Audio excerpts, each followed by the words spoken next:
बिस्मिल्लाहिर्रहमानिर्रहीम।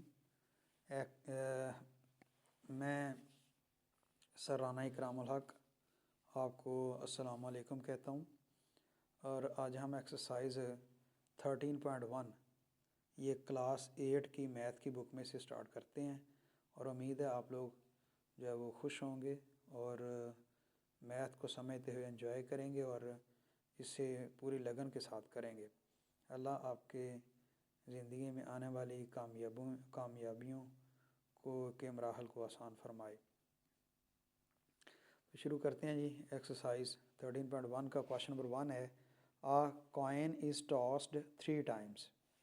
अच्छा, ये कॉइन की बात है तो कॉइन जो है वो सिक्का है, यानी 1 रुपये का भी सिक्का होता है कॉइन, 2 रुपये का, 5 रुपये का।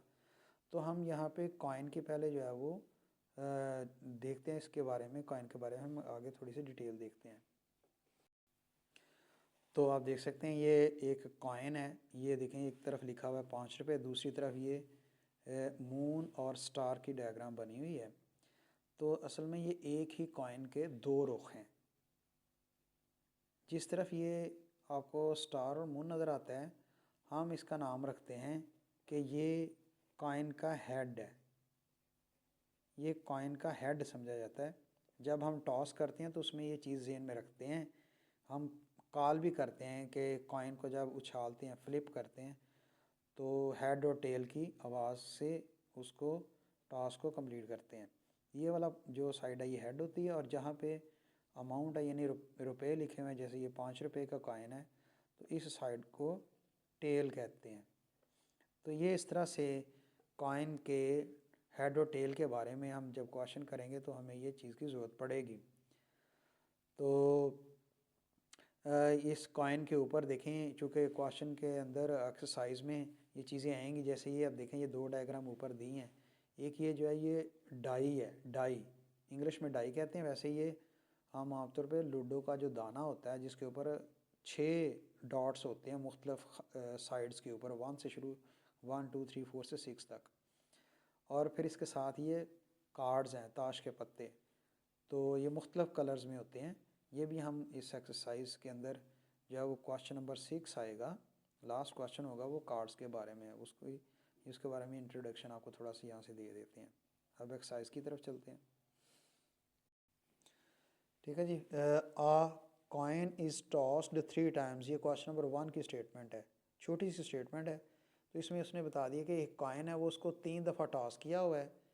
तो टॉस करने के बाद फर्स्ट पार्ट में क्या देखते हैं, डिटेल है, draw a tree diagram to illustrate the different possible outcomes. अच्छा, कहता है ये हम इसको टॉस कर लेते हैं तो उसके आपने ट्री डायग्राम बनानी है, ड्रा करनी है ट्री डायग्राम, और उसकी मुख्तलिफ उसके रिज़ल्ट्स हैं उनको आपने इसकी डिटेल बतानी है। तो ये मैं आपको इसकी डिटेल बताता हूँ कॉइन को कैसे लिखना है। हम ये ट्री डायग्राम शो करते हैं। तो ट्री डायग्राम बनाते हुए आपने ये इस तरह से आपने इसको शो करना है। तो ऊपर वाले जो साइड होगी उसको हेड लिखना है, नीचे वाली को टेल लिखना है।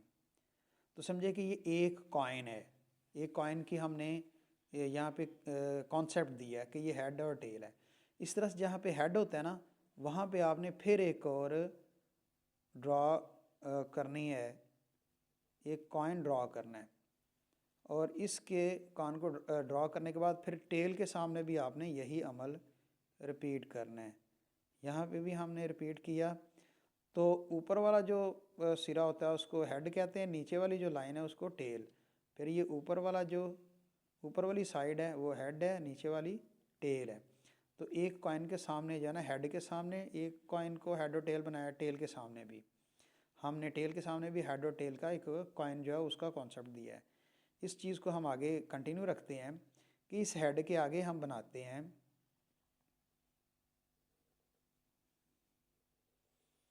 ये एक कॉइन की शक्ल दे दी, हम हेड और टेल इसके साथ लिख लेंगे। फिर हमने इस टेल के सामने भी ऐसे ही करना है, टेल के सामने ये कॉइन को इस तरह से ड्रॉ करना है। तो फिर इसी तरह से ये जो हेड है, इस हेड के साथ भी हमने वो शेप को ड्रॉ करना है। और ये लास्ट टेल है, तो टेल के सामने भी हमने इस प्रोसेस को रिवाइज़ करना है। अब हम यहाँ पे नाम लिख देते हैं, ये ऊपर वाले पॉइंट को हेड और नीचे वाले को टेल, फिर ये ऊपर वाले पॉइंट को हेड, नीचे वाले को टेल, इस तरह ये वाला हेड और टेल, और ये पॉइंट भी ऐसे होगा हेड और ये आखिर में टेल। ये ट्री डायग्राम बन गई है। अब इस ट्री डायग्राम की मदद से हम इसके पॉसिबल आउटकम्स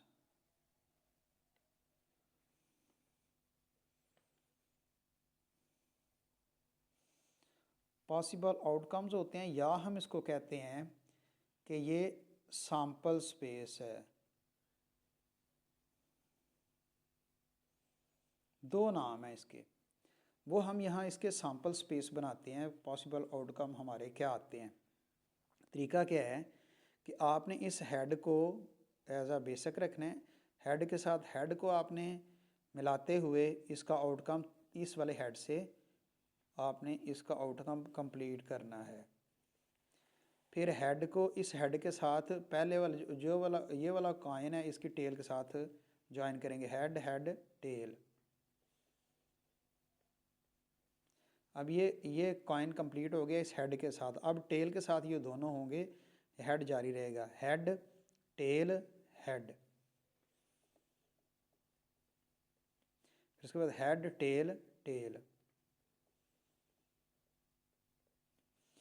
तो ये हेड ने इस कॉइन के साथ इन दोनों कॉइन्स को यानी 4 इसके आउटकम्स को शो किया है। ये कंप्लीट हो गया। अब नीचे वाली टेल को हमने हेड के साथ, ये दूसरे वाले कॉइन के हेड के साथ हम आउटकम की शक्ल में ज़ाहिर करेंगे, टेल हेड हेड। फिर उसके बाद tail head tail.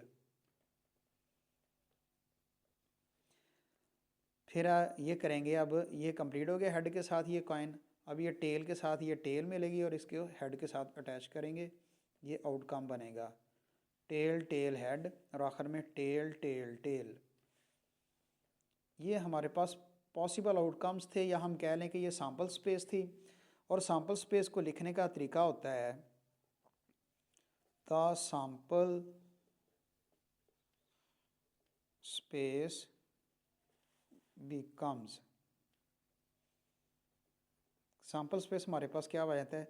Sample space को आपने एस से ज़ाहिर करना है, और इसको ये पैरेंथेसिस है, इसको ये ब्रेसिस कहते हैं, दरमियानी ब्रैकेट भी कहते हैं, मिडल ब्रैकेट भी कहते हैं, और इसको ब्रेसिस भी कहते हैं, शिकंदार ब्रैकेट भी उर्दू में इसे कहते हैं। तो ये सैंपल, ये वाले सैंपल हैं, ये हमने देख लेने 1 2 3 4 5 6 7 8।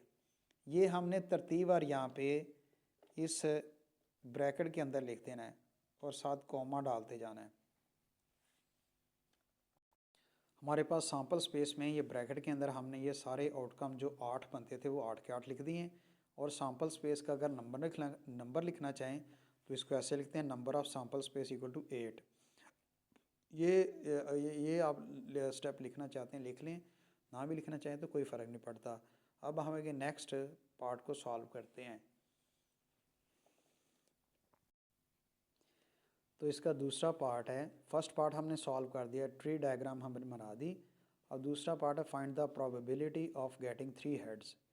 कहता है आप इस बात की प्रोबेबिलिटी, यानी इसका इम्कान है जो होता है, प्रोबेबिलिटी माने इम्कान होता है कि ये मुमकिन ऐसे होगा। तो प्रोबेबिलिटी आपने गेटिंग 3 हेड्स क्या बताएं कि उसमें 3 हेड आते हों जो आपने इस सैम्पल स्पेस या जो है वो पॉसिबल आउटकम्स में आपने उनको सॉल्व किया था। तो हम पहले देखते हैं कि प्रोबेबिलिटी ये क्या चीज़ है। प्रोबेबिलिटी तो आमतौर पर फार्मूला होता है, वो हम एक दफ़ा चंद सेकंड में देख के फिर ये इसको सॉल्व करते हैं। तो ये इस पेज में लिखा है फार्मूला फॉर फाइंडिंग प्रोबेबिलिटी। तो फार्मूला है प्रोबेबिलिटी मालूम करने का फार्मूला। यहाँ पे एक लफ्ज़ है, यहाँ पे प्रोबेबिलिटी होना चाहिए, लिखा हुआ है प्रोबेबिलिटी, यानी स्पेलिंग की मिस्टेक है, ये स्पेलिंग दुरुस्त करके यहाँ पे लिखते हैं। तो ये स्पेलिंग है probability, formula for finding probability. तो हम शॉर्ट में इसको जब इसको कंप्लीट करते हैं, ये देखिए प्रोबेबिलिटी का फार्मूला जो है, ये प्रोबेबिलिटी पी से ज़ाहिर होता है। पी का मतलब प्रोबेबिलिटी होता है, और ई का मतलब कोई इवेंट है, यानी कोई भी टॉस किया है कॉइन को तो वो इवेंट है। तो इस तरह की चीज़ें वो ईज़ार से गज़ार करते हैं। इक्वल में फिर नंबर ऑफ़ इवेंट यानी जितनी दफ़ा वो टास हुआ है ये उसके आउटकम आए हैं। नीचे इसका नंबर ऑफ़ सैम्पल स्पेस यानी टोटल नंबर ऑफ़ जो है वो आउटकम्स आते हैं। तो ये फार्मूला है। तो क्लास 6 के जो स्टूडेंट्स हैं आमतौर पर उनका मिजाज जो है ना वो होता है कि वो फार्मूला के अंदर दिलचस्पी ज़रा कम ही लेते हैं। तो वैसे भी वो शॉर्टकट के जो है वो मज़े उठाते हैं। तो ये फार्मूला फिर भी अगर आप यूज़ करना चाहें तो यूज़ कर सकते हैं, अगर ना भी यूज़ हो तो डायरेक्ट सॉल्व कर सकते हैं आंसर को। अब हम क्वेश्चन को सॉल्व करते हैं। अब पार्ट में find the probability of getting 3 heads, एक तो ये पार्ट है हम सॉल्व करेंगे प्रोबेबिलिटी का। दूसरा इसके नीचे ही वो तीसरा पार्ट दिया हुआ है, find the probability of getting 2 tails. तो ये प्रोबेबिलिटी 2 टेल्स की फाइंड करनी है। तो असल में आखिरी जो 2 पार्ट्स हैं ये प्रोबेबिलिटी के बारे में है, ये हम सॉल्व करते हैं। तो प्रोबेबिलिटी ये पी जो है प्रोबेबिलिटी को ज़ाहिर करेगा, और चूँकि 3 हेड्स की प्रोबेबिलिटी फाइंड करनी है तो 3 हेड्स हम सैम्पल स्पेस के जो हमने बनाया था ब्रैकेट के अंदर लिखा था इसको, उसमें हम 3 हेड्स वाला आउटकम चेक करते हैं जिसमें 3 हेड्स हैं। तो देख लिए पहले ही नंबर पे आ गया हेड हेड हेड, 3 हेड हैं और किसी भी आउटकम के अंदर 3 हेड नहीं है। तो ये 3 हेड कितनी दफ़ा आए हैं, एक दफ़ा आए हैं, तो हमने 1 टाइम ऊपर लिख देना है। और ओवर में नंबर ऑफ़ सैम्पल स्पेस, ये जो नंबर ऑफ़ सैम्पल स्पेस यानी जितने आउटकम्स हैं टोटल वो नीचे आ जाएंगे 8। ये इसका आंसर है। और इसके बाद जो थर्ड पार्ट है, थर्ड पार्ट में उसने कहा है कि प्रोबेबिलिटी आप फाइंड करें 2 हेड 2 टेल्स की, 2 टेल्स की प्रोबेबिलिटी फाइंड करनी है। तो हम इसी तरह फिर सैम्पल स्पेस के अंदर जो आउटकम्स आए हैं उनमें से 2 टेल चेक करेंगे कौन से आउटकम में 2 दफ़ा टेल आया है। यहाँ नहीं आया टेल, यहाँ टेल एक दफ़ा आया है, यहाँ भी एक दफ़ा, यहाँ टेल 2 दफ़ा है। एक तो ये है, छोटा सा निशान लगा लें ताकि याद रहे। 2 टेल यहाँ ही हैं, इधर भी नहीं है, यहाँ भी 2 टेल्स हैं क्योंकि टेल है टेल है, फिर यहाँ भी 2 टेल्स हैं। तो 3 जगह हैं जहाँ पे आउटकम जो है वो 2 टेल्स आया है। तो 3 हम ऊपर लिख लेंगे, ओवर में जो टोटल नंबर ऑफ़ सैम्पल्स पे हम लिख दें। तो ये इसका दूसरा आंसर है। क्वेश्चन नंबर 2 में है 3 cards labelled 1 2 and 3 are placed in a box, यानी एक बॉक्स में 3 कार्ड रखे हैं, उन कार्ड के ऊपर किसी के ऊपर 1 लिखा है, कोई 2 लिखा है, किसी के ऊपर 3 लिखा है। दे आर ड्रॉन आउट, क्या उनको निकालते हैं, placed next to each other to form a 3 digit number, कहता है उनको फिर एक दूसरे के साथ जोड़ते हैं और 3 डिजिट वाला इकट्ठा नंबर बनाते हैं। Find the probability the number formed is, कहता है आप बताएं कि प्रोबेबिलिटी क्या है कि वो इवन नंबर आए 3 डिजिट वाला, या ऑड नंबर आए 3 डिजिट वाला, या लेस दैन 200, 200 से छोटा वो नंबर आए 3 डिजिट वाला। तो हम पहले इसका सैम्पल स्पेस बनाते हैं 1 2 और 3 का। तो नंबर हमारे पास एक 1 है, 2 और 3, ये 3 डिजिट थे, इन तीनों को मिलाना है और 3 3 डिजिट वाला नंबर बनाना है। पहले हम 1 को रखते हैं, 1 के साथ हम क्या करते हैं, हम 2 3 मिलाते हैं, फिर दोबारा 1 को रखते हैं, 2 3 की जगह जगह बदल दें 3 2 लिख लेते हैं, 3 डिजिट वाला नंबर बन रहा है। अब हम 2 को कंसिडर कर लेते हैं, 2 के साथ हम मिलाते हैं 1 और 3, फिर 2 के साथ हम इसकी जगह बदलते हैं 3 1 मिलाते हैं, ये 3 डिजिट वाला नंबर बन गया। फिर लास्ट में 3 के साथ हम नंबर बनाते हैं, 3 के साथ बनाते हैं 1 2 पहले बना ले, फिर 3 के साथ 2 1 बना लेते हैं, ये सैम्पल स्पेस आ जाता है। अब हम एक एक प्रोबेबिलिटी जो है ना फाइंड कर लेते हैं। नंबर ऑफ़ सैम्पल स्पेस कितने आते हैं जी, 1 2 3 4 5 6। अब हम प्रोबेबिलिटी फाइंड करते हैं हर पार्ट की। तो प्रोबेबिलिटी ऑफ इवन पहले फाइंड करते हैं। प्रोबेबिलिटी ऑफ इवन में क्या करेंगे, इवन नंबर इसमें चेक करेंगे कि हमारा इवन नंबर कौन सा। इवन नंबर हम इधर से शुरू करते हैं चेक करना, ये 3 है, ये ऑड है, ये 2 है, ये इवन है, 1 ये भी नहीं, ये भी नहीं, ये है, ये भी इवन है, 2 इवन आते हैं। तो 2 आउटकम इवन में आते हैं और टोटल नंबर ऑफ़ आउटकम्स हमारे पास हैं 6 हैं। तो 2 को 6 से हम डिवाइड कर रहे हैं, 2 1 ज़ा 2, 2 3 ज़ा 6, तो 1/3 ये आपने कैंसलिंग के बाद आंसर मालूम कर लिया।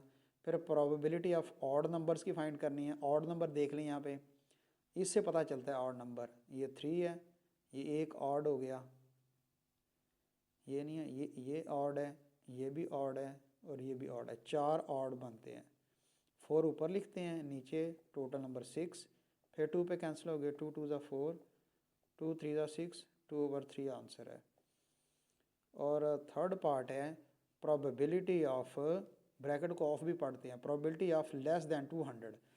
इन सैम्पल स्पेस में से 200 से छोटा नंबर कौन सा है? 200 से छोटा, देखो ये 100 वाला है, छोड़ देंगे इसको, ये भी, ये 123, ये 132 दोनों छोड़ना नहीं, बल्कि 123 और 132, यानी 100 बताता है कि ये 200 से छोटे हैं। तो ये दो ही नंबर हैं जो 200 से छोटे हैं, बाकी आगे वाले बड़े हैं। तो 2 नंबर आते हैं जो 200 से छोटे हैं, ओवर में 6, 2 से कैंसिल कर लें, 2 1 ज़ा 2, 2 3 ज़ा 6, 1/3 आंसर है। और आप ये देख लें कि 123 एक है, 132 दूसरा नंबर है। आगे ये देखें, ये 200 से छोटे थे, हमने इसलिए किए। आगे तो ये 213, 231, 312, 321, ये 200 से बड़े हैं, इसलिए नहीं किए। Question number 3, a card is drawn from a pack of 50 cards numbered 1 to 50। कहता है 1 से 50 तक नंबर लिखे हुए हैं कार्ड के ऊपर, यानी कार्ड जो है ना 50 कार्ड हैं, उसमें से हर एक में नंबर लिखा है, 1 से लेकर 50 तक नंबर लिखे हुए हैं, उनमें से एक कार्ड निकाला है। Find the probability of drawing a number, कहता है प्रोबेबिलिटी बताएं कि वो नंबर निकले कौन सा, विच इज़ मल्टीपल ऑफ 5, यानी 5 का मल्टीपल नंबर आए इन 50 में से, मल्टीपल ऑफ 3 आ जाए और आ स्क्वायर नंबर आ जाए। ये तीनों हम सॉल्व करते हैं, पहले हम सैम्पल स्पेस बनाते हैं। तो देखिए स्टूडेंट्स, हमने सैम्पल स्पेस, इसका सैम्पल स्पेस 1 से लेकर 50 तक कार्ड थे, तो 1 से लेकर हमने सारे नंबर जो है वो, ये सारे के सारे नंबर हमने एक सेट के अंदर मुकम्मल के मुकम्मल 50 के 50 नंबर लिख दिए हैं। ये मैंने आपको वैसे समझाने के लिए लिखे हैं ताकि आपको पता चले कि 50 नंबर का ये सैम्पल स्पेस है।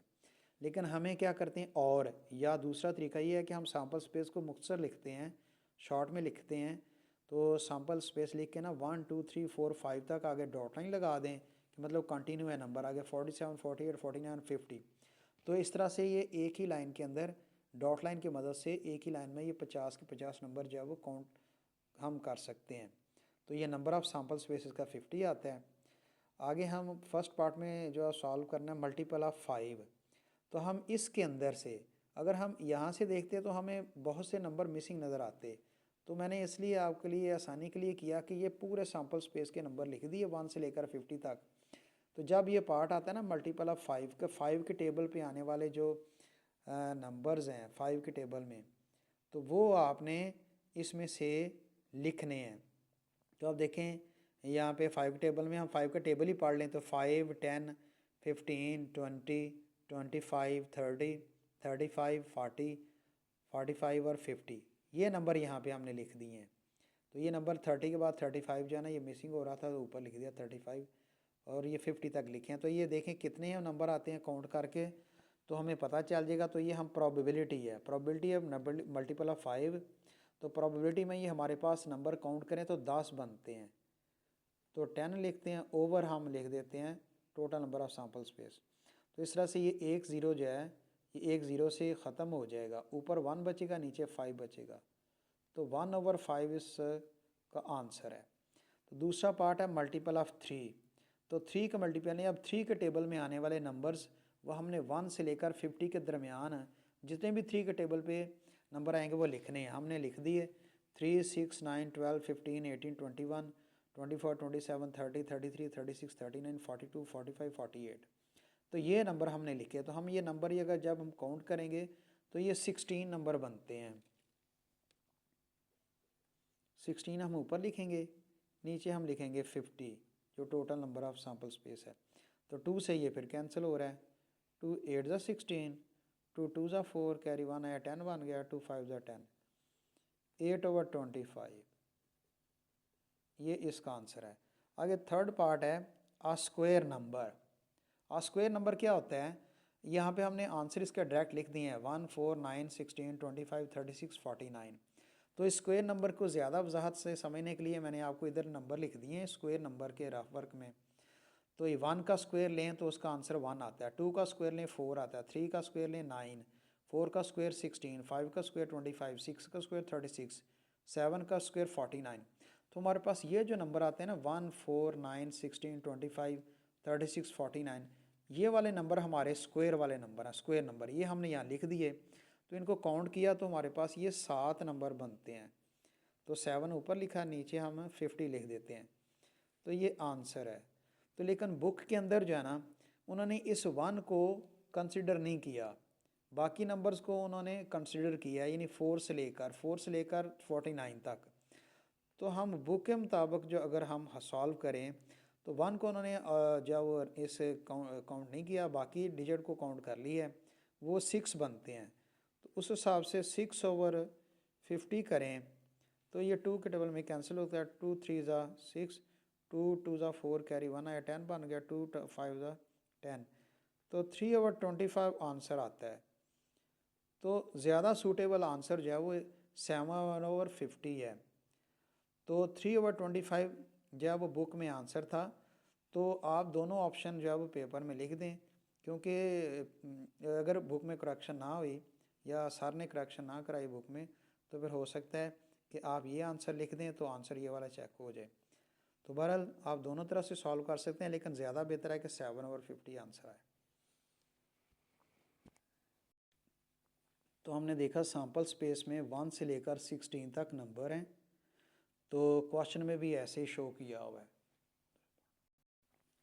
तो क्वेश्चन को पढ़ने के साथ ही हमने 1 से 16 तक हमने जो है नंबर का a spinner is marked with numbers from 1 to 16, तो what is the probability of getting. तो 1 से लेकर 16 तक जो है वो हमारे पास सैम्पल स्पेस है। तो स्पिनर के ऊपर ये वाला स्पिनर है जो घूमता है, उसको पता है, इसके ऊपर बैट भी लगाते हैं। तो ये 1 से ये स्टार्ट हो रहा है, 1 2 3 इस तरह सर्कल में आते हुए नंबर कंप्लीट होते हैं 16 तक। तो ये 16 है, तो हमारा सैम्पल स्पेस जो है वो 16 का है। फिर हमने प्रोबेबिलिटी फाइंड करनी है मल्टीपल ऑफ 5।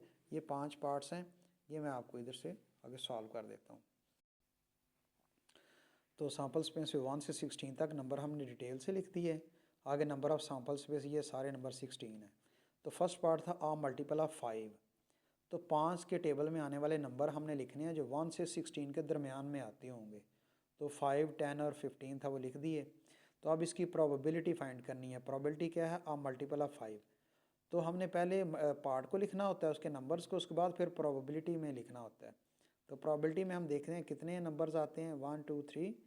तो 3 ऊपर आएगा और ओवर में total number of sample space यानी 16, ये आंसर है। दूसरा पार्ट आ प्राइम नंबर।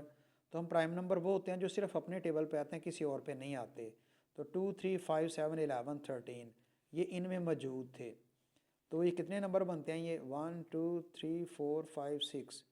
तो ये 6 नंबर बनते हैं, 6/16। तो ये 2 के टेबल में कैंसिल भी हो रहे हैं, 2 1 ज़ा 2, 2 8 ज़ा 16। 2 के टेबल में कैंसिल करें तो 2 3 ज़ा 6, 2 3 ज़ा 6 और 2 8 ज़ा 16। तो ऊपर 3 आता है, नीचे 8 आता है, ये आंसर है। फिर नेक्स्ट है एन इवन नंबर। तो इवन नंबर का पहले सेट बनाया, इनमें से इवन नंबर 2 से लेकर 16 तक जो नंबर आते हैं वो हमने लिख दिए। तो इनको काउंट किया तो हमारे पास ये नंबर आते हैं 8। तो 8/16, 16 हर नंबर के नीचे, हर पार्ट के नीचे आना है। तो ये 8 के टेबल में कैंसिल हो रहा है, 8 1 ज़ा 8, 8 2 ज़ा 16। तो इसका आंसर 1/2 आता है। आगे फोर्थ पार्ट है an odd number. Odd number जो 2 पे डिवाइड नहीं होता। तो 1 से 16 के दरम्यान आप देख लें, 1 3 5 7 9 11 13 15 है। तो ये कितने ऑड नंबर हैं ये हमने काउंट करने हैं। ये भी 8 है, 8/16। तो ये भी कैंसिल हो जाएगा, 8 1 ज़ा 8, 8 2 ज़ा 16। तो 1/2 ये आंसर आता है। इसके बाद लास्ट पार्ट है आ स्क्वायर नंबर। तो स्क्वायर नंबर हम पहले कर चुके हैं, ये आपको पता है स्क्वायर नंबर में देखिए 1 का स्क्वायर 1 आता है, 2 का स्क्वायर 4, 3 का स्क्वायर 9, 4 का स्क्वायर 16। तो इसके अंदर सैम्पल स्क्वायर में 16 ही नंबर थे, तो ये हमने लिख दिए 1 4 9 16। तो ये 4 आते हैं, 4 हम ऊपर लिखेंगे, नीचे हम लिखते हैं 16। तो 4 से कैंसिल हो जाएगा, 4 1 ज़ा 4, 4 4 ज़ा 16। तो 1/4 आंसर है।